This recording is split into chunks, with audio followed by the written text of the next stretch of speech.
An invasion of Ukraine by Russia in faraway Eastern Europe has brought the world to a near standstill, its impact spanning to the ends of the earth and affecting critical aspects of human life.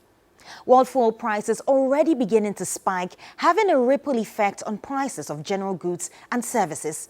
The IMF and World Bank have lamented commodity price hikes as a result. A joint statement from the Bretton Woods institutions partly reads, quote, "Commodity prices are being driven higher and risk further fueling inflation, which hits the poor the hardest. Disruptions in financial markets will continue to worsen should the conflict persist," unquote. Beyond the economic impact, countries around the globe are making frantic efforts to evacuate their citizens from the fluid situation to safety through radical means, since airports and other essential services have been shut. All caught by surprise.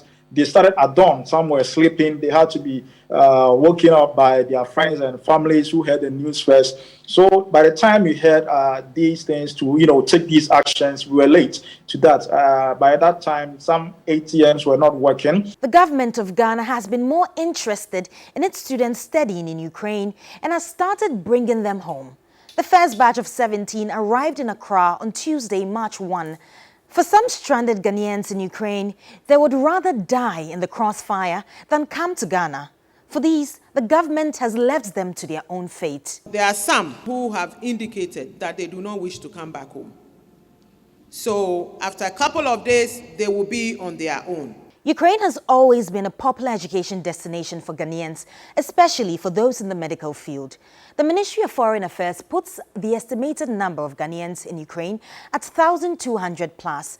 Of this, 945 have registered with the National Union of Ghana Students, NUGS, as students, 49 of whom are on government scholarships.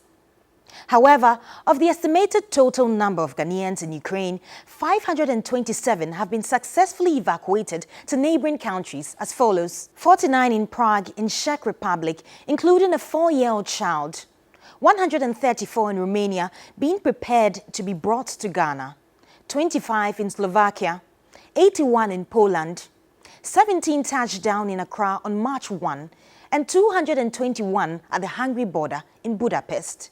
NUGS has been at the center of it all, bringing pressure to bear on the government and coordinating with members and other students for a successful operation. After an initial push for the government to hasten an evacuation move, NUGS is again asking the government for more support for members who are still stranded.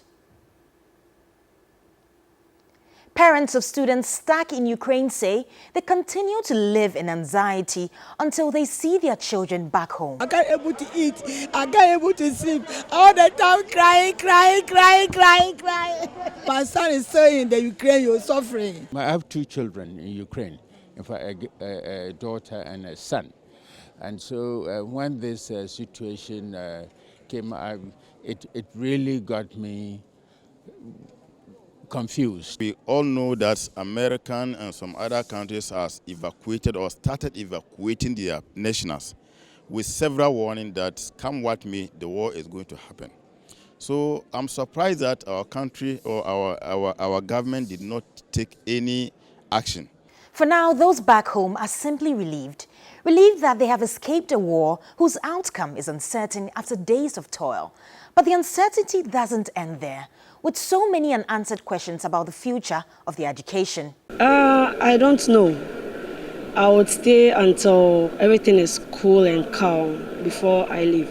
The government says more evacuations are expected in the coming days.